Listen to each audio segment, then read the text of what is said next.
On Christmas Eve, I woke up to an empty house.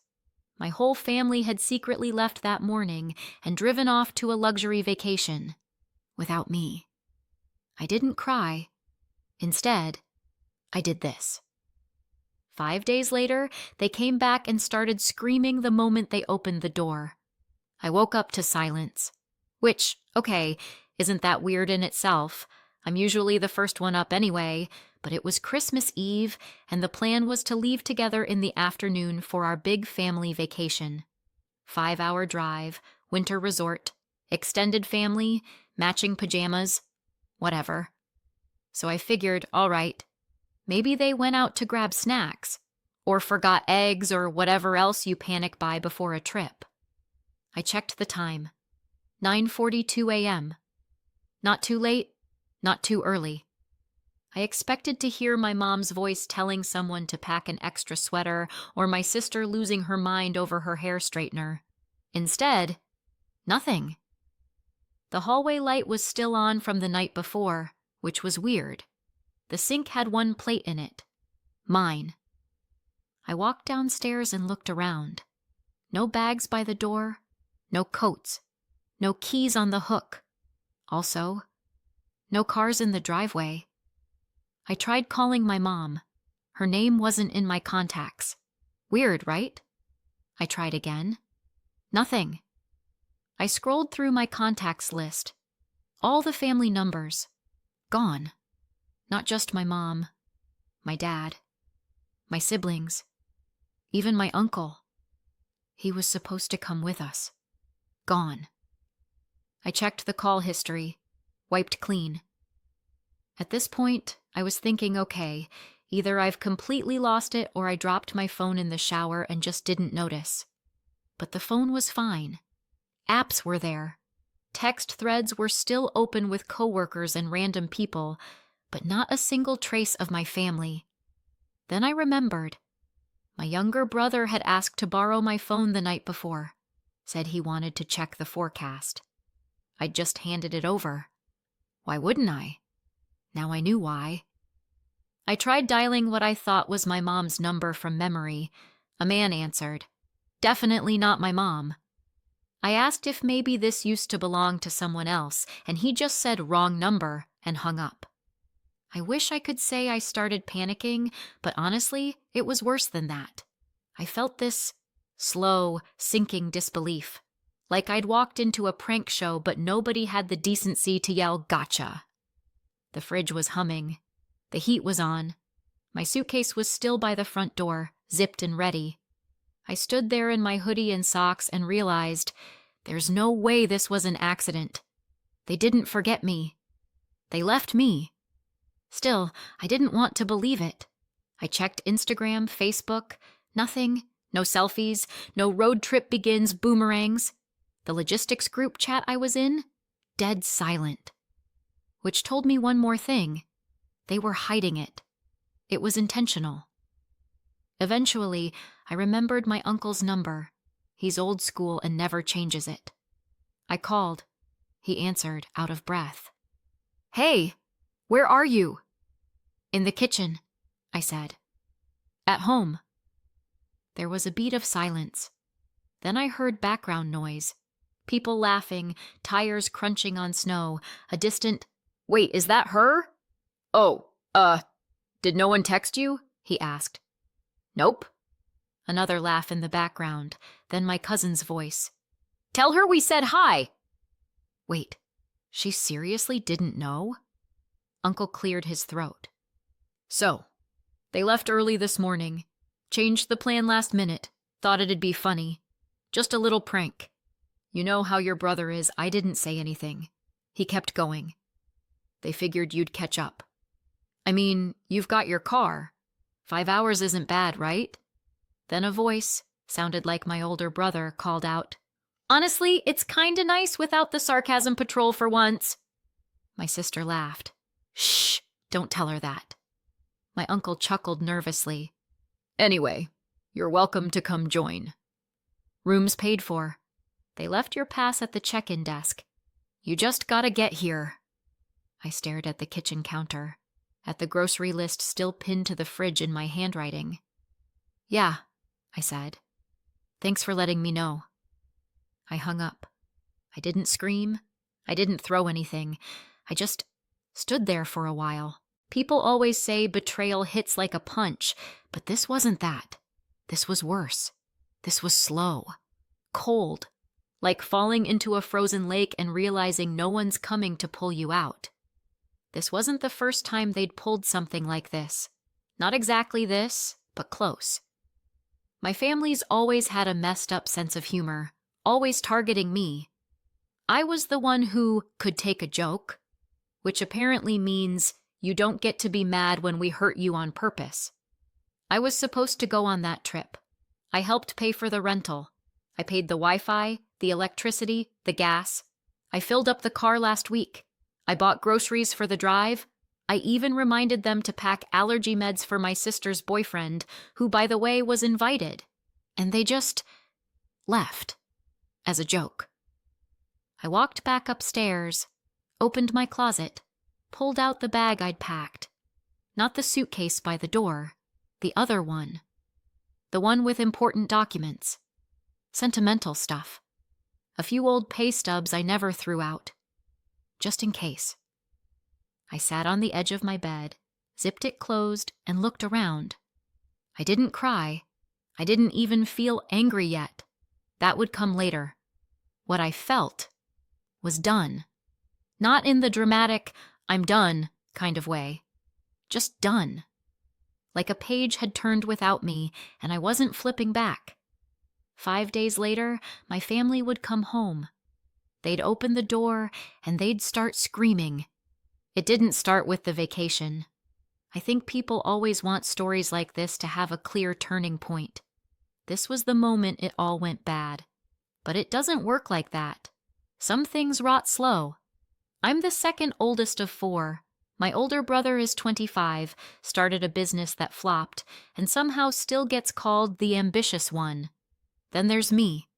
I'm 23, working full-time since I was 18. Then my sister, 21, still in college. And finally the youngest, my brother, 18, just started his freshman year.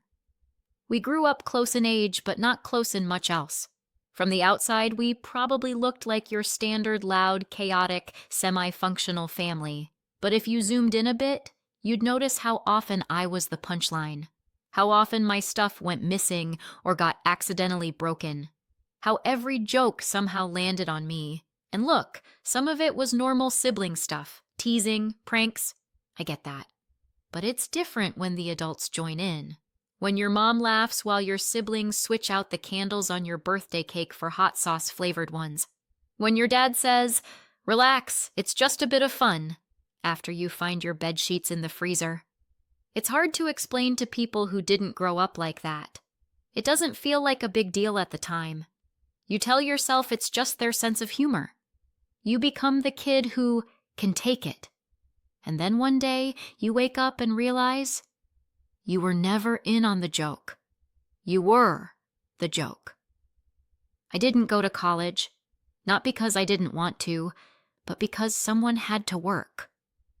My older brother tried a startup right out of high school, burned through a loan and most of my parents' savings before it flopped. My parents called it a learning experience. When I said I wanted to work and maybe go to school later, they nodded, said they were proud. Then started handing me utility bills. At first it was small stuff. Just cover the electric, since you're earning. Then the water, then the Wi-Fi, then the groceries. Eventually the mortgage, just until things stabilize. That was 4 years ago. Meanwhile, my siblings all stayed in school or moved back in. All under the "we're still figuring it out" clause. Somehow that clause never applied to me. I don't resent the work. Honestly, in some twisted way, I liked being the one holding it together. I liked having a reason to stay grounded, but it was like they didn't even see what I was doing, like it was just expected. My younger brother once told me, "It's not like you're really paying for everything. You live here too, which is fine." I guess my room in the back of the house with the peeling wallpaper and the drafty window was my rent. You want to know the last time someone said thank you? Neither do I. I stopped counting. And still, I looked forward to the vacation. It was supposed to be all of us. The first time in years that everyone, including extended family, would be together. Skiing, fireplaces, some stupid family games. I'd even asked to help plan it. Suggested we could do a cabin rental near the lake instead of the pricey resort. I got shut down so fast it felt like I'd suggested camping in a parking lot.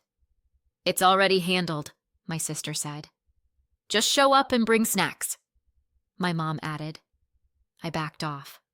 They started a group chat without me. At first I thought I'd been added to the wrong one, but nope. Turns out there were two. The main one and the for logistics one, which I was in.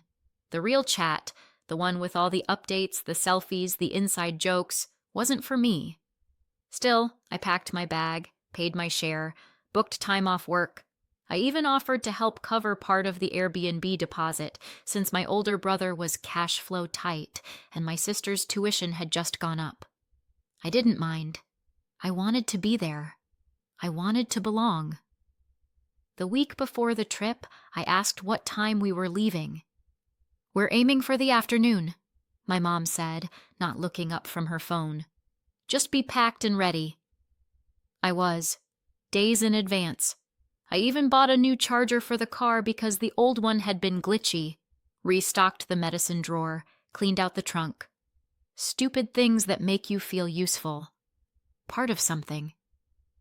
The night before, I double-checked my bag and left it by the door. I didn't say much to anyone. Neither did they. It was fine. And then Christmas Eve came, and they were gone. No note, no call, no explanation. Just the kind of silence you don't unhear. They got back 5 days later. I wasn't there. Neither was the fridge. I didn't see their faces, but I heard plenty. A neighbor I used to help with her trash cans called me the next day. "I just wanted to check in," she said gently. "I saw your family return." Something seemed wrong. Wrong is one word for it. There was shouting. I heard that from more than one person. The kind of shouting that carries across driveways and makes dogs bark. Not the cheerful kind. Not the welcome home kind. The couch was gone. The internet didn't work. The washer and dryer were missing.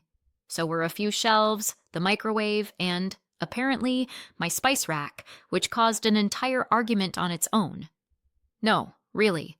Someone actually yelled, "Why would she take the cinnamon?" They thought they'd been robbed. Until my brother checked the ring footage and saw me carrying out the last box, calm as anything, locking the door behind me like I was headed out for groceries. At the time, I was sitting in my new place, a small second bedroom in my best friend's apartment. Nothing fancy, just clean, quiet. Mine. I was eating leftover soup and watching a dumb movie on a borrowed tablet when my phone buzzed. Then again, and again.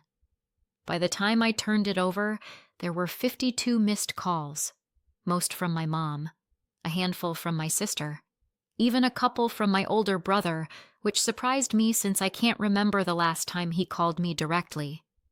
Then came the texts. "Where are you? We're calling the police. This is insane. You've gone too far. You need to come home and fix this." I didn't reply. I read them, slowly, one by one. And then I set the phone face down and went back to my soup. I hadn't planned on this. Not at first.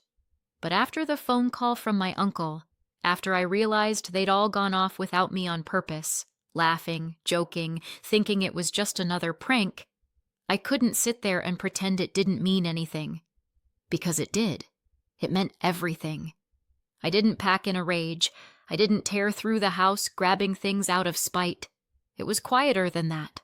Quieter than it should have been. I took what was mine. No more, no less. The fridge? That was mine. I paid for it when the old one broke and everyone else forgot to chip in. The washer and dryer? Same story. Bought with my bonus 2 years ago when my dad said we didn't need new ones.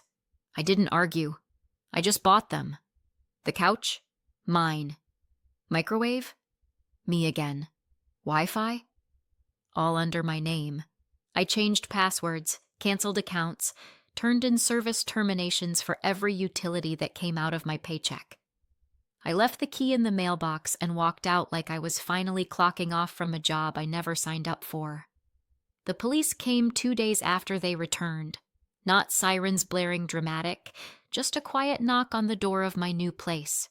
The officer was polite, mid-40s, looked tired, like someone had sent him on an errand he didn't agree with. "Your family reported you missing," he said. I nodded. "They're also claiming some possible theft." I stepped aside and let him in, sat him down at the small kitchen table. Then I pulled out a folder I'd been keeping for years. Warranties, invoices, receipts, screenshots, bills, every major item I'd bought. I handed it over without a word. He flipped through it slowly. I watched his eyes pause over the fridge invoice, the Wi-Fi contract, the washer set. He closed the folder, rested his hands on it. "You've really been covering all of this?" I nodded again. He was quiet for a moment. Then, "Do you want to give them your address?" "Let them know you're safe?" "No," I said. "They don't need to know where I am. I'm not missing. I just left." He gave a small nod, then passed the folder back. "You're not in trouble." Honestly, I wish half the people we get called on were this organized. He stood, paused at the door. "You sure you don't want me to pass along a message?" I looked at him, really looked, and shook my head. No. If they want answers, they can try paying for their own groceries for once. He gave me a dry smile. "Fair enough." I thought that would be the end of it, but they weren't done.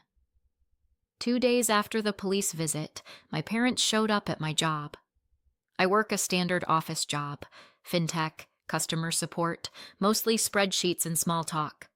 It's the last place you expect to be ambushed by your mother. But there they were. I got a message from reception. "Your parents are here. Is everything okay?" I stepped into the lobby and saw them. My dad in his usual pressed polo, my mom in her winter coat and that tight look she gets when she's trying not to cry or scream. They looked like they'd aged 5 years in 5 days. "Can we talk?" she said. I didn't answer. My dad stepped forward. "You're seriously doing all this over a prank?" That was the first thing out of his mouth. Not, "Are you okay?" Not, "We're sorry." Just, "You're being ridiculous." I didn't say anything. "You need to come home," my mom said. "This has gone too far. We need to fix this." I looked at her. Really looked. "You need help, and this is still your house too. You can't just run away." That's when I spoke. "You left me first," I said. "Remember?" She opened her mouth, closed it. My dad tried again, voice rising, something about bills and responsibility and maturity. "If you don't leave," I said quietly, "I'll call security." They stood there for a beat longer. My mom looked stunned. My dad looked furious. But they left. Not quietly, not gracefully, but they left. That night, I sat on the tiny balcony of the new apartment with a cup of tea and a blanket around my shoulders. The air was cold, but I didn't mind. My phone buzzed on the table beside me. Another message. Another voicemail. I didn't look. For the first time in a long time, I didn't feel like I was bracing for something. I wasn't waiting for someone to yell my name, or ask where the Wi-Fi password went, or demand to know who was covering the gas bill. I just sat there. Let the silence stay mine for once. A couple of weeks went by. I didn't hear much from them directly. They'd finally stopped calling. Or maybe they figured out I wasn't going to pick up. Either way, the silence was nice. I filled it with small things, grocery runs, quiet dinners, a new job routine that didn't involve being the default handyman or emotional punching bag. But the silence didn't mean they were done. I got my updates from other people. The neighbor. My cousin. Once, even someone from my mom's church group sent me a very long, very uninvited message that began with, "You don't know how hard this has been on your parents." Apparently, things were falling apart back at the house. The Wi-Fi had finally gone out when the temporary modem ran out of prepaid data.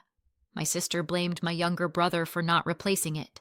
He blamed her for changing the streaming passwords and locking him out of her Netflix profile. The electricity bill had gone unpaid for over a month, and someone had to borrow money to stop the shutoff. The fridge? Replaced. With a cheap second-hand one that made a constant humming noise. My cousin described it as sad, which I didn't ask her to do, but thanks. No one seemed to know who was responsible for what anymore. The way I heard it, every time someone opened their mouth, it turned into a fight. The group chat they used to exclude me? Dead. No one replied to anything anymore. That probably would have been enough for me, to know it was crumbling. That the house I held up for years with quiet labor and automatic payments was finally too heavy for the rest of them to carry. Complaining about someone microwaving fish in the office break room again. That's when the buzzer rang. I assumed it was delivery. I'd ordered dish soap and new sheets. I almost didn't check. But something told me to look through the security camera feed first. And there they were. All three of them. My sister, my younger brother, my older brother. Standing outside the apartment building like it was a sitcom reunion. My sister even had a little bag of snacks in one hand, like she thought this was some kind of olive branch. To this day, I still don't know how they got my address. Certainly not from me. But I imagine it took some effort. Funny what people can pull together when they're motivated by the right kind of panic. I didn't buzz them in right away. I stood at the door for a long moment, then opened it myself and walked down. "Hey," my sister said, all sunshine and casual charm, like we hadn't spent Christmas in 2 different dimensions. "We were in the area and thought, why not stop by?" "Sure." Just happened to be in the neighborhood of a building you weren't supposed to know I lived in. I didn't say anything. "We've been talking," my older brother said. "We wanted to, clear the air. Make things right," my younger brother added, trying for sincerity and landing somewhere closer to high school group project energy. They asked if they could come up. I didn't want them in my space, but I also wanted to hear what they were trying to sell, so I let them in. We sat in the living room. They offered me chips from the bag. I declined. They started slow, laughing about past pranks, playing it off like we didn't realize how much it hurt you and we didn't mean anything by it. I didn't interrupt. They said they missed me, that it hadn't been the same without me. "We even started doing game nights again," my sister said brightly. "Like when we were kids." "You should come." That's when I started to get the itch. The warning bell. Because we didn't have game nights as kids. Not really. That was a thing I tried to start once, when I was 15 and lonely. They mocked me for it. But here they were, selling nostalgia they didn't actually own. And then came the slip. My older brother, reaching for his water, said casually, "And I mean, honestly, if you moved back, it would just help stabilize things, you know?" Financially. There it was. The truth. The reason they'd tracked down my address. The reason they were sitting on my borrowed couch trying to smile like nothing happened. It wasn't about family. It wasn't about missing me. It was about money. About losing the person who made the mortgage payments quietly, who paid the Wi-Fi bill, the groceries, the streaming services, the washer, the dryer, the fridge, the background noise of their lives they never thought to question. I stood up. "You need to leave," I said. My sister blinked. "What?" "You can finish your chips in the hallway, but you're leaving." My younger brother looked at me like I'd slapped him. "But we're trying," he started. "No," I said. "You're trying to put things back the way they were." "That's not the same." They left. Not yelling this time. Not storming. Just awkward, confused, brittle silence. Like they hadn't prepared for that answer. Like they still thought I'd cave. Weeks passed. Eventually, I heard the rest through my cousin. Again. After that visit, things got worse. Everyone started blaming each other. My younger brother said it was my sister's idea to leave me behind in the first place. She said it was my older brother. He swore it was just group energy. They stopped speaking altogether. One by one, they moved out. My sister moved in with a friend. My younger brother went to stay with a classmate. My older brother couch-hopped for a while, then ended up in a rented room an hour outside the city. My parents, unable to carry the mortgage alone, sold the house, moved into a cramped rental in a town no one can pronounce. The group chat? Deleted. Family dinners? Gone. Everyone's living separate lives now, spread across places they never wanted to end up. No one speaks. Not really. Not to each other. Certainly not to me. The other night, I made dinner with my roommate. Just pasta and sauce. Nothing fancy. We opened a cheap bottle of wine and watched something trashy on TV. At one point, he looked over and said, "You've been smiling a lot more lately." You know that? I hadn't noticed. But I believed him. After he went to bed, I sat out on the little balcony, blanket over my knees, mug of tea in my hand, just breathing in the cold, still air. No noise, no texts, no weight on my chest. Just peace. I didn't want revenge. I just wanted to be free. And now I am.